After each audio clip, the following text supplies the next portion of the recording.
ഒരാഴ്ചയ്ക്ക് ശേഷം ഇതാ മോനെ നഴ്സറിയിലേക്ക് വന്നിരിക്കുകയാണ്. എങ്ങനെ ഫ്ലാഗിന് നേരെ നിർത്താമെന്നാണ് ആളിവിടെ ശ്രമിച്ചുകൊണ്ടിരിക്കുന്നത്. അപ്പോൾ ഇന്നത്തെ ദിവസത്തിലെ പ്രത്യേകത ഞാനായിട്ട് പറയണ്ടല്ലോ, നിങ്ങൾക്ക് എല്ലാവർക്കും അറിയുന്നതായിരിക്കും. തീരെ വയ്യ, എന്നാലും ഇന്നത്തെ ദിവസം അങ്ങനെ അങ്ങോട്ട് സ്കിപ്പ് ചെയ്ത് ഒഴിവാക്കണ്ടെന്ന് വിചാരിച്ച് കൂട്ടിക്കൊണ്ടുവന്നതാണ്. അപ്പോൾ ഇതാ ഇവിടെ ദേശീയഗാനം ചൊല്ലിയിട്ട് നമുക്ക് ഫ്ലാഗൊക്കെ ഉയരത്തിലോട്ട് പോവാം.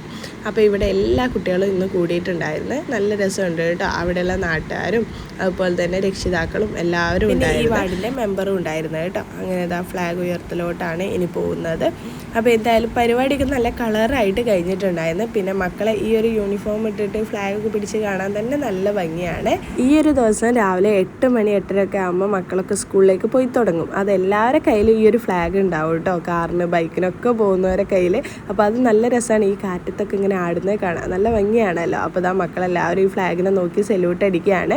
അതൊക്കെ കഴിഞ്ഞിട്ട് ഇതാ ഈ ഒരു മഴ പെയ്തിരുന്നതും ഈ ഒരു സമയത്ത് തന്നെ പിന്നെ ഓരോരുത്തർ കയറി ആശംസകൾ പറയാൻ തുടങ്ങി. മഴ പെയ്യുന്നതുകൊണ്ട് തന്നെ പുറത്ത് പോവാതെ ഇവിടുന്ന് ഇങ്ങനെ റാലി നടത്തുകയാണ് കേട്ടോ. അപ്പോൾ അതൊക്കെ കഴിഞ്ഞിട്ട് നമുക്ക് ഇന്ന് ലഡു കിട്ടിയിട്ടുണ്ടായിരുന്നു, മിഠായി ഉണ്ടായിരുന്നു കേട്ടോ മെമ്പറെ വക. അപ്പോൾ ഇതൊക്കെയായിരുന്നു